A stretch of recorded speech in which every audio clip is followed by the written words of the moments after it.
Yes, ça y est, Monsieur Bob. Alors écoutez bien, le code de Sébastien de son ordi, c'est...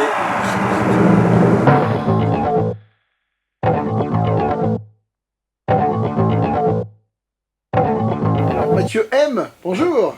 Bonjour.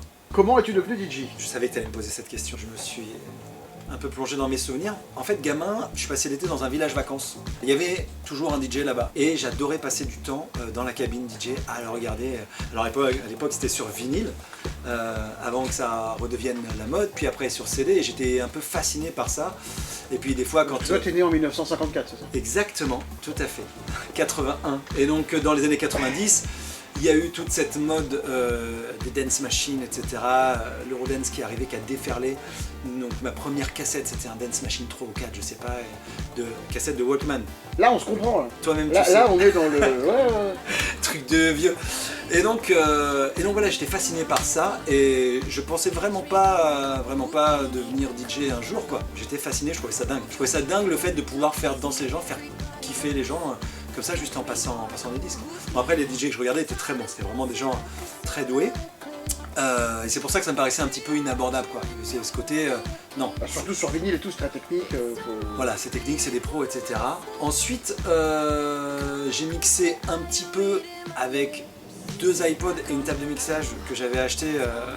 Dans ton cadre sportif, hein, pour... Exactement, pour le volley, quand je suis devenu bénévole au volley et que j'ai commencé à passer la musique sur les matchs de volley de l'équipe d'Évreux, et j'avais littéralement 2 iPods branchés en RCA sur une table de mixage pour passer de l'un à l'autre, donc il n'y avait pas d'histoire de vitesse. Rien du tout, juste l'idée de pouvoir enchaîner 2 morceaux. Et après les contrôleurs sont arrivés et... La révélation. Bah, c'est-à-dire que les premiers contrôleurs ça coûte rien, quoi. Tu te Oui, dis attends, je peux commencer à jouer au DJ avec rien, après tu te rends compte que ça fait les master tempo tout seul, enfin tu te rends compte qu'un MP3 à télécharger ça coûte pas grand chose, donc tu commences à t'y mettre, et puis un jour il y a un copain qui te dit chez mon anniversaire ça t'intéresse, puis un couple d'amis ça te dirait de faire le mariage, et puis voilà, et puis l'engrenage, et puis un jour tu te dis pourquoi pas. Ton style aujourd'hui?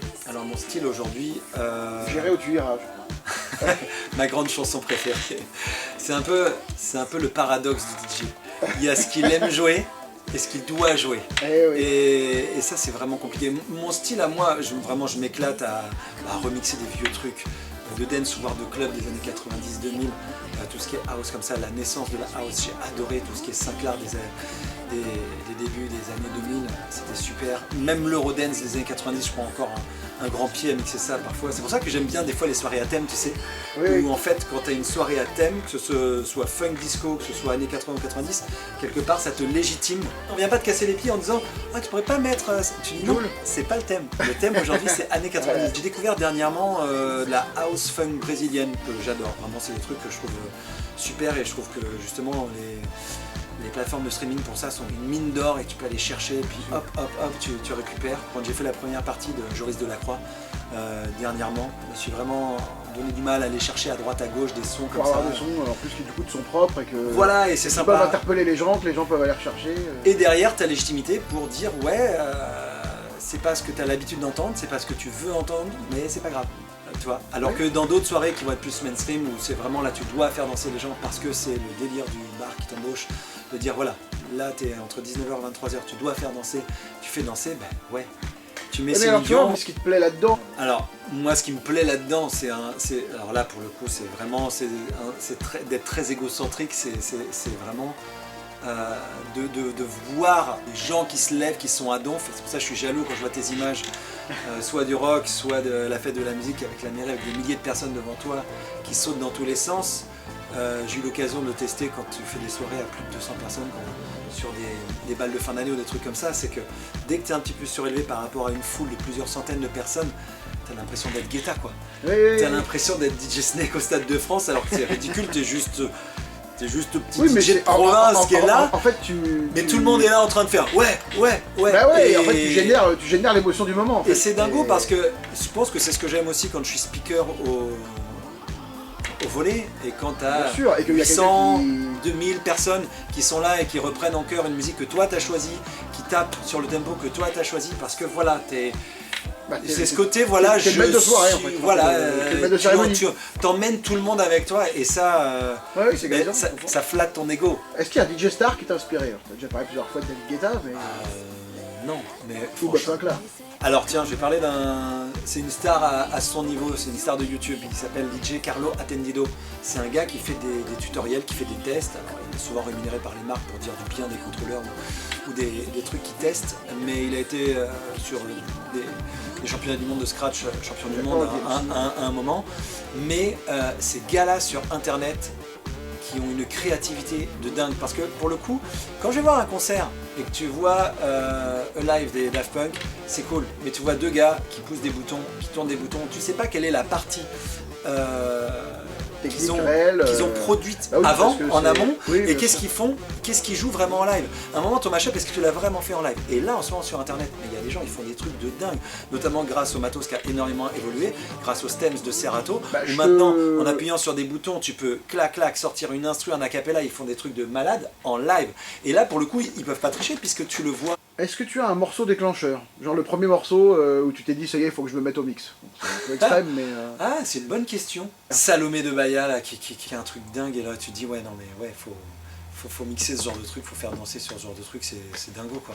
Est-ce que tu as un morceau pressenti, c'est-à-dire un morceau, en fait, que tu as commencé à mettre ou que tu as capté avant que ça devienne un tube? Pas du tout, jamais.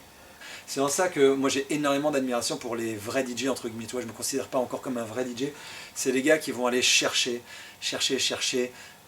tester, écouter, ressentir ce que dit le public, la foule, et ensuite... Quel a été ton premier matos, le premier matos que tu as acheté? Le matos que j'ai acheté, c'est donc une table de mixage, juste pour brancher 2 iPods en RCA. Tu te souviens du modèle, non? Non, même plus, mais c'était bizarre, vraiment, ouais, probablement, vraiment de base avec juste le crossfader gauche-droite. Et il y avait quand même des effets, il y avait quand même juste des petits effets, tu vois, dessus. C'était vraiment le tout début, je me sentais vraiment hyper puissant, tu sais, de pouvoir mettre un filtre et tourner le bouton. Dès que tu tournes un bouton, tu te rends tout de suite pour un DJ. C'était sympa. Et quel est ton matos d'aujourd'hui? Parce que là, par contre, c'est pas débutant du tout, ça. Non, c'est plus, mais franchement, aujourd'hui, j'ai un contrôleur Ren fort. Qui est vraiment pour moi un tournant. À partir du moment où ils ont commencé à mettre des boutons dédiés aux stems sur les contrôleurs. Mais tu sais que je crois que c'est le seul sur le marché aujourd'hui qui a ça. Bah, il y en a. Peut-être que le Opus Squad Pioneer. Ils ont fait la même chose sur un DDJ chez Pioneer parce qu'ils se sont dit ah mince, il nous faut aussi, aussi la même chose. Et puis comme Recordbox a racheté Serato, du coup ça va être. Ils ont emprunté un petit peu la technologie parce que c'est tellement énorme d'appuyer sur un bouton et de se retrouver avec une instru, quoi. Ouais. Ou de se retrouver avec un acapella. Et là, du coup, tu as vraiment ta créativité via la technique. Et c'est ça qui me plaît. Ouais. Parce que j'ai encore vu des DJ qui mixent sur vinyle ou quoi. Et c'est très technique, c'est très beau. Après, je trouve que ça manque un peu de créativité si tu scratches pas, quoi. Quel est ton meilleur souvenir de soirée? Je vais en sélectionner un, c'est vraiment une petite Madeleine. C'est la première fois où j'ai fait le bal de fin d'année du lycée où je travaille, parce que DJ c'est pas mon métier, je suis prof. Et donc c'est le bal de terminale de fin d'année, il y a 250 gamins qui sont dans une sorte de fosse en bas, moi je suis à l'étage, donc je me prends pour un DJ hyper connu. Et j'avais loué chez MGME, votre meilleur magasin de location, deux machines à étincelles. T'as vu le petit placement là? Fabuleux, 2 machines à étincelles qui envoient 4 mètres d'étincelles sur le côté, sur un gros drop avec la petite télécommande, j'ai envoyé ça. Et là, personne s'y attendait, les gamins, enfin, comme c'est des petites boîtes noires, tu sais, personne ne sait qui veut. Et là, je suis debout devant 250 gamins qui sont chauffés à blanc, qui hurlent sur un gros drop. Et là, sur le drop, bam, il y a 4 mètres d'étincelles qui partent des deux côtés. Tout le monde qui hurle. Là, ouais, ça c'était une grosse émotion, c'était un gros truc. Et alors à l'inverse, est-ce que tu as un pire souvenir de soirée ou de presta? Ouais, une soirée fille où on m'a dit ouais, tu vois, c'est une dinguerie, les meufs elles sont à donf, etc. Et il y avait tellement de monde qu'en fait ça n'a pas dansé. Je l'ai hyper mal vécu parce que j'avais l'impression de passer. J'avais fait vraiment des recherches, j'avais tapé soirée fille dans Google, j'avais vraiment cherché, j'ai tout essayé, j'ai tout passé, et même les... Même J'irai où tu iras. Même J'irai où tu iras, ne foutez pas les gens sur les tables, c'était ma première, et on m'avait vendu ça comme étant un truc de dingue, et après quand je suis allé voir des filles que je connaissais qui étaient là, parce que j'avais réussi à ramener... On m'a dit mais non, mais en fait il y avait trop de monde, on pouvait même pas danser, il y avait pas de place, c'était trop... Oui. C'était pas... Ça n'a rien à voir avec toi, mais c'est hyper frustrant. Ben... Si, ça a à voir avec moi, bien sûr. le DJ qui dit ouais, les gens c'est tous des cons, ils dansent pas, et il a rien compris. Non, bien sûr. Mais le DJ a pas non plus 100% du pouvoir. Non. Il y a des paramètres extérieurs. Je me dis que ouais, j'aurais peut-être pu. Il y a des fois où t'arrives pas à les trouver. Moi, ça m'est arrivé même au Levat de Café. Hein. En général, il y a des grosses ambiances de fou, mais ça m'est déjà arrivé d'avoir une soirée où ça prend pas. C'est dur. Ça prend pas. C'est dur et t'essayes tout ce que tu peux, mais ça prend pas. Et je le prends toujours hyper personnellement, ça. Ton morceau du moment. Petit génie. Petit génie, bien sûr. Je suis en retard, bien sûr, parce que c'était le morceau d'il y a 2 ans. Donc l'interview classique est terminée. Maintenant, c'est du très rapide. Je te donne un style de musique et tu me réponds cash le premier son qui est ta référence pour toi dans ce style de musique-là. Corona. Corona. LMFAO. Dans l'ancien, ce sera Smoke Weed Every Day. Et dans le nouveau, il y a Petrouchka que j'aime bien. C'est Rihanna. Moitié funk, un peu disco. Ouais. Ah, il y a disco après, donc tu vois. Claude François. Dancehall Shona Paul. C'est la lambada. J'adore repasser Maldon. Nirvana. Incroyable. Smell Like Teen Spirit. Évidemment. Ouais. Bob Marley. Three Little Birds. Le slow qui tue. Whitney Houston. I Will Always Love You. C'est fou. Il n'y a rien au-dessus de ça. Eh ben Mathieu, merci. Eh ben avec plaisir.